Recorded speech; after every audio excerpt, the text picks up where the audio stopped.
जय हिंद दोस्तों, मैं हूं आपका दोस्त केबी और करंट अफेयर्स 2020 के लिए एक नई वीडियो में आप सभी का स्वागत है। तो आगामी आपके जो भी एग्जाम हैं, चाहे हम आरआरबी एनटीपीसी की बात करते हैं, ग्रुप डी की बात करें, एसएससी सीजीएल की बात करें या फिर एसएससी सीएचएसएल की बात करें, इन सभी के दृष्टिकोण से हम लोग टॉपिक वाइज करंट अफेयर्स को डिस्कस कर रहे हैं। और उसी क्रम में आज के इस वीडियो के अंतर्गत एक बहुत ही महत्वपूर्ण टॉपिक को हम डिस्कस करने वाले हैं, जो कि हमारा है जीआई टैग, यानी कि जियोग्राफिकल इंडिकेशन टैग से संबंधित।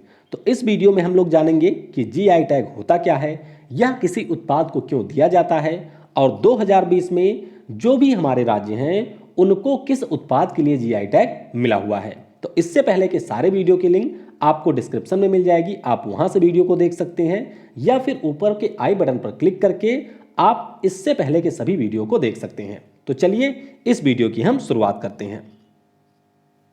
पहले यह समझते हैं कि जीआई टैग होता क्यों है और किसी भी उत्पाद को यह टैग दिया क्यों जाता है। तो मैं आपको पहले भी बता चुका हूं कि मान लीजिए कोई प्लेस है और यहां पर किसी विशेष प्रकार की चीज उगाई जाती है। अब होता क्या है कि उस पार्टिकुलर उत्पाद की जो भी विशेषताएं होती हैं, चाहे हम उसके स्वाद की बात करें या फिर उसके रंग की बात करें या फिर किसी अन्य विशेषता की बात करें, तो उसकी वह विशेषता उसी पार्टिकुलर लोकेशन के कारण होती है, यानी कि वह विशेषता केवल वहीं के उत्पादों में देखने को मिलती है। लेकिन नकली माल से आप लोग परिचित ही होंगे, तो कई बार क्या होता है कि उसी नाम से, यानी कि सामान कोई और होगा लेकिन उसके ऊपर जो नाम है वह इस पार्टिकुलर ब्रांड का लगा दिया जाता है। तो इससे क्या होता है कि उस उत्पाद की जो गुणवत्ता है वह कहीं ना कहीं कम हो जाती है और उसकी जो ख्याति होती है उसमें भी कमी देखने को मिलती है। तो इसीलिए किसी भी उत्पाद की गुणवत्ता और उसकी कानूनी सुरक्षा को सुनिश्चित करने के लिए भारत सरकार के द्वारा जीआई टैग देने की शुरुआत की गई थी। तो इसके अंतर्गत जो भी हमारे उत्पाद होते हैं, चाहे कोई खाद्य पदार्थ हो, कोई कृषि उत्पाद हो, कोई मादक पेय पदार्थ हो, हस्तशिल्प हो गया या फिर कोई औद्योगिक उत्पाद हो गया, इन उत्पादों को जीआई टैग दिया जाता है। और परीक्षा के दृष्टिकोण से आपको यह ध्यान रखना है कि हमारे यहाँ पर एक कानून है जिसका नाम है GI of goods registration and protection act 1999, और इसी के अंतर्गत Indian patent office controller general of patents design and trademark के द्वारा यह जो टैग है वह किसी उत्पाद को दिया जाता है। तो उत्पाद को जब टैग मिल जाता है तो उसकी खास बात यह होती है कि वह उत्पाद जब भी किसी स्थान पर जाएगा तो उसके ऊपर आपको ऐसा एक सिंबल देखने को मिलेगा, और ये सिंबल ये दर्शाता है कि वह पार्टिकुलर जो उत्पाद है वह उसी जगह का है जहां पर ये ओरिजिनली मिलता है। तो ये हमारा होता है जीआई टैग। तो चलिए अब हम लोग पहले प्रश्न से शुरुआत करते हैं। किस राज्य को काले चावल यानी कि चकहाओ के लिए जीआई टैग दिया गया? तो ये आपका मिला है मणिपुर राज्य को, यानी कि इस प्रश्न का ऑप्शन डी करेक्ट होगा। तो बात करते हैं काले चावल की, तो ये आप देख सकते हैं ये है आपका काला चावल, और एंथोसायनिन एजेंट के कारण इसका रंग होता है काला, और इसका उपयोग मुख्य रूप से मिठाइयाँ बनाने में या फिर दलिया बनाने में किया जाता है। इस चावल की एक खास बात यह होती है कि अन्य चावलों की तुलना में इसका वजन भी आपको ज़्यादा देखने को मिलेगा। इसके अलावा चावल की बात हुई है तो पिछले साल दो अन्य चावलों को भी यहाँ पर जीआई टैग दिया गया था, उनके बारे में भी आपको पता होना चाहिए। एक हमारा है जीरा फूल चावल, क्या नाम है? जीरा फूल चावल, और इसके लिए छत्तीसगढ़ राज्य को जीआई टैग दिया गया था। इसी प्रकार से एक चावल है बोका चौल, क्या नाम है? बोका चौल, और इसको पकाने की भी जरूरत नहीं होती है, यानी कि आप पानी मिला करके भी इसको खा सकते हैं। और इस चावल के लिए असम राज्य को जीआई टैग मिला हुआ है। तो इन तीनों चावल के बारे में आपको याद रखना है। बोका चावल असम को मिला है, जीरा फूल छत्तीसगढ़ को मिला है, और काले चावल के लिए मणिपुर राज्य को जीआई टैग दिया गया है। अगला प्रश्न है, किस राज्य को खोला मिर्ची के लिए जीआई टैग दिया गया? तो खोला मिर्ची के लिए जीआई टैग मिला हुआ है गोवा राज्य को, यानी कि इस प्रश्न का ऑप्शन बी करेक्ट होगा। और यहाँ पर अगर हम लोग खोला मिर्ची की बात करते हैं तो ये गोवा राज्य का पहला ऐसा उत्पाद है कृषि के क्षेत्र में जिसको यहाँ पर जीआई टैग दिया गया है। तो ये उगाया कहाँ पर जाता है? तो कैन कॉर्नर रीजन जो है गोवा में, वहाँ पर इस मिर्ची को उगाया जाता है। ये आप देख सकते हैं, ये आपकी है खोला मिर्ची। अगला प्रश्न है, गोरखपुर टेराकोटा के लिए किस राज्य को भौगोलिक संकेतक टैग दिया गया? तो ये टैग मिला हुआ है उत्तर प्रदेश राज्य को, यानी कि इस प्रश्न का ऑप्शन ए करेक्ट होगा। तो उत्तर प्रदेश राज्य में एक जिला है गोरखपुर, और गोरखपुर के बारे में अभी कुछ समय पहले ही मैंने आपको बताया था कि उत्तर प्रदेश की सरकार के द्वारा यहाँ पर गिद्ध के संरक्षण के लिए और उसके प्रजनन के लिए एक केंद्र की भी स्थापना की जा रही है। तो गोरखपुर टेराकोटा है क्या? तो ये आप देख सकते हैं, जो शहर के कुम्हार होते हैं उनके द्वारा मिट्टी से इस प्रकार की आकृतियां बनाई जाती हैं और अब इनको जीआई टैग दिया गया है। इसके अलावा तमिलनाडु के कोविलपट्टी है और वहाँ पर एक आपकी होती है कदलई मितई। कहाँ पर? तमिलनाडु में कोविलपट्टी है और वहाँ की होती है कदलई मितई, जिसको अभी जीआई टैग मिला हुआ है। तो ये आप देख सकते हैं, जिसको हम लोग चिक्की भी कहते हैं। तो इसकी खास बात होती है कि मूंगफली से, गुड़ से, और तमिलनाडु में एक नदी है जिसका नाम है थामी रमानी। तो इस नदी के जल से इसका निर्माण किया जाता है। तो ध्यान रखिएगा, इसका नाम है कदलाई मितई और इसके लिए मिला हुआ है तमिलनाडु राज्य को। अगला प्रश्न है, किस राज्य के केसर को भौगोलिक संकेतक टैग दिया गया है? तो भौगोलिक संकेतक टैग मिला हुआ है जम्मू और कश्मीर राज्य को, यानी कि इस प्रश्न का ऑप्शन बी करेक्ट होगा। केसर का मतलब होता है सैफ्रॉन। क्या होता है? सैफ्रॉन। तो सैफ्रॉन के लिए मिला है जम्मू कश्मीर को, और ये कश्मीर घाटी में करेवा के क्षेत्र में उगाई जाने वाली एक केसर है। तो आपको यहाँ पर ध्यान रखना है कि इसमें क्रोसीन की मात्रा काफ़ी ज़्यादा होती है, इसीलिए इसको बिना प्रसंस्कृत किए भी यूज किया जा सकता है। अगला प्रश्न है, किस राज्य को सोहराई खोवर पेंटिंग के लिए जीआई टैग दिया गया? तो ये टैग मिला हुआ है झारखंड राज्य को, यानी कि इस प्रश्न का ऑप्शन डी करेक्ट होगा। अब झारखंड में एक है जिला जिसका नाम है हजारीबाग। तो वहाँ की जो आदिवासी महिलाएं हैं उनके द्वारा सोहराई खोवर पेंटिंग का निर्माण किया जाता है। तो ये आप देख सकते हैं, एक महिला है जो कि पेंटिंग बना रही है। तो इसके लिए झारखंड को जीआई टैग दिया गया है। अगला प्रश्न है, तेलिया रुमाल के लिए किस राज्य को जीआई टैग दिया गया? तो इसके लिए जीआई टैग मिला हुआ है तेलंगाना राज्य को। तो इस प्रश्न का ऑप्शन बी करेक्ट होगा। तो तेलिया रुमाल की खास बात क्या है? तो इसकी खास बात यह है कि कॉटन लूम के साथ लाल, सफ़ेद और काले रंगों की मदद से इसके ऊपर डिजाइन की जाती है, और ये जो डिजाइन होती है पूरी तरीके से हाथों से बनाई जाती है। तो इसीलिए तेलंगाना राज्य को तेलिया रुमाल के लिए जीआई टैग दिया गया है। और आप देख सकते हैं, इसमें आपको मुख्य रूप से 3 ही रंग मिलेंगे, एक हो गया लाल, एक हो गया सफ़ेद और एक हो गया काला। अगला प्रश्न है, थंजावुर नेती वर्क्स और आराम वाउर वुड कार्विंग्स के लिए किस राज्य को जीआई टैग दिया गया है? तो ये जीआई टैग मिला है तमिलनाडु राज्य को, यानी कि इस प्रश्न का ऑप्शन डी करेक्ट होगा। तो सबसे पहले बात करते हैं तंजावुर नेती वर्क्स की। तो नेती नाम का जो पौधा होता है, इसके पल्प से इसका निर्माण किया जाता है। तो पल्प को धूप में सुखा दिया जाता है और उसके बाद में इससे मूर्ति का निर्माण किया जाता है।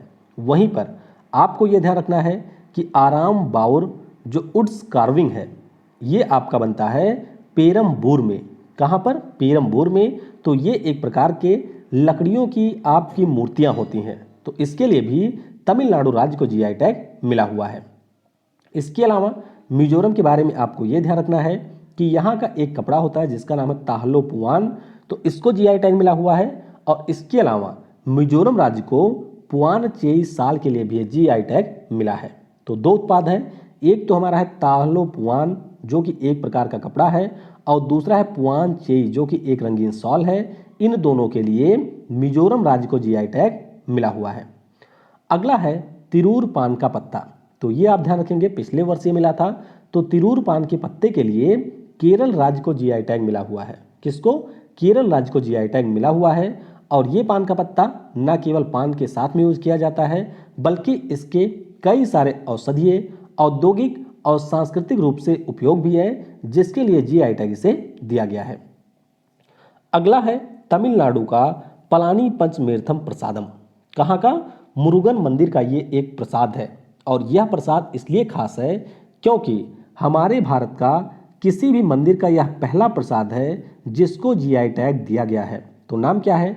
नाम इसका है पलानी पंचमेर्थम प्रसादम, और ये आपके मुरुगन मंदिर का प्रसाद है। तो 5 तत्वों को मिला करके इस प्रसाद का निर्माण किया जाता है। इसके अलावा पिछले साल मैंने आपको बताया था डिंडी गुल ताले के बारे में, जिसके लिए भी तमिलनाडु राज्य को जीआई टैग मिला हुआ है। अगला प्रश्न है, मोइरा, केले, खाजे और हरमल मिर्च के लिए किस राज्य को भौगोलिक संकेतक टैग दिया गया? तो ये टैग मिला हुआ है गोवा राज्य को। तो इस प्रश्न का ऑप्शन डी करेक्ट होगा। तो क्या क्या उत्पाद हैं, आपको उत्पाद का नाम ध्यान रखना है। मोइरा केला है, खाजे है और आपकी है हरमल मिर्च, जिनके लिए यहाँ पर गोवा राज्य को जीआई टैग मिला हुआ है। और गोवा के बारे में भी मैंने आपको ऊपर बताया कि इसके खोला मिर्च को भी जीआई टैग मिला है। तो ये आप देख सकते हैं, मोइरा बनाना और हरमन चिल्ली। तमाम पट्टी लकड़ी की नक्काशी, यानी कि तमाम पट्टी वुड्स कार्विंग की बात हो रही है। जैसे अभी हम लोगों ने ऊपर देखा था आराम वाउर वुड्स कार्विंग, उसी प्रकार से ये आपकी है तमाम पट्टी वुड्स कार्विंग। तो इसके लिए जीआई टैग किसके मिला है? तो इसके लिए भी मिला है तमिलनाडु राज्य को, यानी कि इस प्रश्न का ऑप्शन सी करेक्ट होगा। तो इसका निर्माण तमिलनाडु के सलेम जिले में किया जाता है। कहाँ पर? तमिलनाडु के सलेम जिले में इसका निर्माण किया जाता है और इसी के लिए यहाँ पर तमाम पट्टी लकड़ी की नक्काशी को जीआई टैग दिया गया है। तो ये हम लोगों ने डिस्कस कर लिया। एक आपको अक्टूबर का भी मैं बता देता हूँ, क्योंकि अभी हाल ही में मिला हुआ है और इसका नाम है डले खुर्सनी। क्या नाम है? डले खुर्सनी इसका नाम है और इसके लिए आपके सिक्किम राज्य को जीआई टैग मिला हुआ है। किस राज्य को मिला है? सिक्किम राज्य को जीआई टैग मिला है। और इस मिर्च की खास बात यह होती है कि यह दुनिया के सबसे तीखी मिर्चों में से एक है। कहाँ के? दुनिया की सबसे तीखी मिर्चों में से यह एक है और इसीलिए यहाँ पर इसको जीआई टैग दिया गया है। तो जीआई टैग में सिर्फ आपको इतना ध्यान रखना है कि किस पार्टिकुलर उत्पाद के लिए किसको जीआई टैग मिला हुआ है। अब मैं यहाँ पर आपको जीआई टैग से संबंधित कुछ महत्वपूर्ण चीज़ें बताऊंगा, जिनको आपकी परीक्षा में पूछे जाने की संभावना बहुत ही ज़्यादा प्रबल है। तो इसीलिए इनको भी आपको ध्यानपूर्वक याद रखना है। अब देखिए, पिछले साल हमारे देश की कई सारी कॉफ़ियों को जीआई टैग मिला था, तो इनमें काफ़ी ज़्यादा कन्फ्यूजन होता है, तो इसीलिए आप इनको यहाँ पर थोड़ा सा ध्यान देंगे। अराकू घाटी की अरेबिका कॉफ़ी, इसके लिए पिछले साल आंध्र प्रदेश और उड़ीसा को संयुक्त रूप से जीआई टैग दिया गया था। फिर हमारी है कुर्ग अरेबिका कॉफ़ी, इसके लिए कर्नाटक को मिला था। चिकमंगलूर की अरेबिका कॉफ़ी, इसके लिए भी मिला है कर्नाटक को। बाबा बुदनगिरी अरेबिका कॉफ़ी, इसके लिए भी मिला है कर्नाटक को। और वायनाड रोबस्टा कॉफ़ी, इसके लिए केरल राज्य को जीआई टैग मिला हुआ है। और सबसे ज़्यादा कॉफ़ी का उत्पादन कौन करता है? तो ये हमारा कर्नाटक राज्य ही करता है। तो आपको यहाँ पर इन पांचों कॉफ़ी के प्रकार के बारे में पता होना चाहिए, क्योंकि इनसे ऑलरेडी आपकी परीक्षाओं में प्रश्न पूछे गए हैं। अब बात हुई है यहाँ पर पिछले साल की, तो मैं आपको बता दूं कि पिछले साल 3 हल्दियाँ भी थीं जिनको जीआई टैग मिला था। एक तो हमारी थी कंदामल हल्दी, जिसके लिए मिला था उड़ीसा को जीआई टैग। एक हमारी थी इरोड मंजल या फिर अपरदित हल्दी, तो इसके लिए तमिलनाडु को मिला था। और एक हमारी थी सांगली हल्दी, जिसके लिए महाराष्ट्र राज्य को पिछले साल जीआई टैग मिला था। तो ये आपके लिए काफ़ी ज़्यादा महत्वपूर्ण है, क्योंकि ऑलरेडी इनसे प्रश्न पूछे जा चुके हैं, तो इसीलिए आपको इनके बारे में पता रखना है। चलिए अब कुछ अन्य जीआई टैग जान लेते हैं जो कि पिछले वर्ष के हैं। ध्यान रखिएगा, ये जो जीआई टैग है ये सारे पिछले वर्ष के हैं। तो पहले बात करेंगे बिहार राज्य की। बिहार राज्य के कई सारे उत्पाद हैं, जैसे कि सिलाव खाजा हो गया, मगही पान हो गया, शाही लीची हो गया, जर्दालू आम हो गया और कतरनी चावल हो गया। तो इन 5 उत्पादों के लिए बिहार राज्य को जीआई टैग मिला हुआ है। उसके बाद में बात करेंगे कर्नाटक की। तो जैसा कि मैंने आपको बता दिया, Coorg arabica coffee, Chikmagalur arabica coffee, Baba Budan arabica coffee, इनके लिए मिला हुआ है। इसके अलावा सिरसी सुपारी है, जिसके लिए भी कर्नाटक राज्य को जीआई टैग मिला है।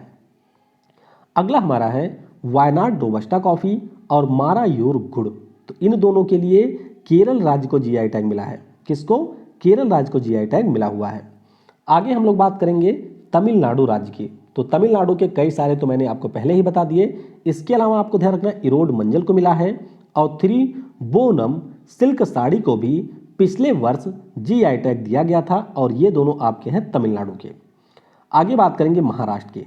तो महाराष्ट्र की बात करते हैं तो सांगली हल्दी, यानी कि जो आपकी सांगली हल्दी है उसको, और अल्फांसो आम के लिए महाराष्ट्र राज्य को जीआई टैग मिला हुआ है। इसके अलावा पेठापुर प्रिंटिंग ब्लॉक्स, इनको भी जीआई टैग मिला हुआ है, और राजकोट पटोला को भी जीआई टैग मिला हुआ है। तो ये दोनों आपके हैं गुजरात के, यानी कि इन दोनों के लिए गुजरात को जीआई टैग दिया गया था। फिर बात करेंगे कड़कनाथ मुर्गे की, तो इसके लिए मध्य प्रदेश राज्य को जीआई टैग मिला हुआ है। आगे बात करेंगे चुनार बलुआ पत्थर की, तो इसके लिए उत्तर प्रदेश राज्य को जीआई टैग मिला हुआ है। इसके बाद में बात करेंगे कंदामल हल्दी की, तो इसके लिए मैंने आपको बता ही दिया, उड़ीसा को मिला हुआ है। फिर आपका आता है अराकू घाटी अरेबिका कॉफ़ी, तो इसके लिए उड़ीसा और आंध्र प्रदेश को मिला हुआ है। तो इस तरीके से जितने भी आपके महत्वपूर्ण जीआई टैग थे 2020 के, इसके अलावा 2019 के भी कुछ चुनिंदा जीआई टैग को मैंने यहाँ पर डिस्कस कर लिया है। तो इसकी जो पीडीएफ है वह आपको मिल जाएगी kvguruji.in के ऊपर, वहाँ से आप इसके पीडीएफ को भी डाउनलोड कर सकते हैं। और ध्यान रखिएगा, बार बार आपको इन चीज़ों को रिवाइज करना है, तभी परीक्षा में आप इसमें स्कोर कर पाएंगे। तो चलते चलते आपके लिए यहाँ पर 2 प्रश्न है। पिछले साल महाराष्ट्र और कर्नाटक राज्य को एक चप्पल के लिए जीआई टैग मिला था संयुक्त रूप से, तो उसका नाम आपको बताना है। और दूसरा आपको बताना है कि हमारे भारत का पहला हवाई अड्डा कौन सा है जहां पर आपको जीआई उत्पादों का स्टोर मिल जाएगा, यानी कि यहां से आप जीआई प्रोडक्ट को खरीद सकते हैं। तो उसका उत्तर आपको नीचे कमेंट में देना है। बाकी इसी प्रकार से वीडियो को आपको देखते रहना है, लोगों के साथ में शेयर करते हुए रहना है। Thanks for watching. जय हिंद, जय भारत, और सबसे जरूरी, पढ़ेगा भारत तो बढ़ेगा भारत।